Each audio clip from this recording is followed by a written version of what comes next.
मित्रांनो, बलात्कार हा काही सेक्स नसतो, तो एक विकृत मानसिकतेचा हा गुन्हा आहे. 3-4 वर्षाच्या मुलीला सेक्स म्हणजे काय हे तर माहीतच नसतं.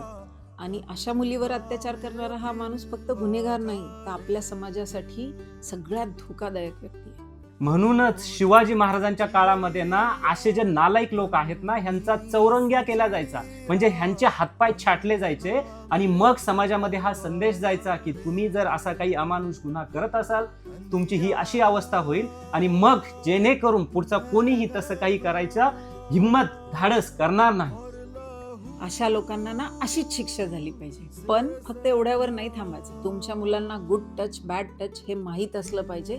हेच आम्ही प्रत्येक वेळी सेक्स एज्युकेशन मध्ये सांगत असतो. कोणीही चुकीचा स्पर्श केला तर नो म्हणायचं, ओरडायचं आणि आई वडिलांनाही सांगायचं. हे आपल्या मुलांना शिकवा.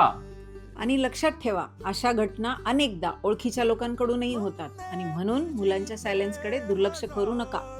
आणि मुलं अचानक शांत झाली, घाबरू लागली किंवा कुणापासून जर ती दूर पळू लागली तर हे साईन असू शकतं, हे समजून घ्या. शेवटी हे पण सांगेल की फक्त डिफेन्स करून चालणार नाहीये, तर ऍक्शन पण पाहिजे. आपल्या मुलांना इतकं स्ट्रॉंग आणि शार्प बनवा ना, चुकून अशी कधी वेळ आली तर त्या मुलांना तिथून निसटता आलं पाहिजे, म्हणजे ते सेफ राहतील.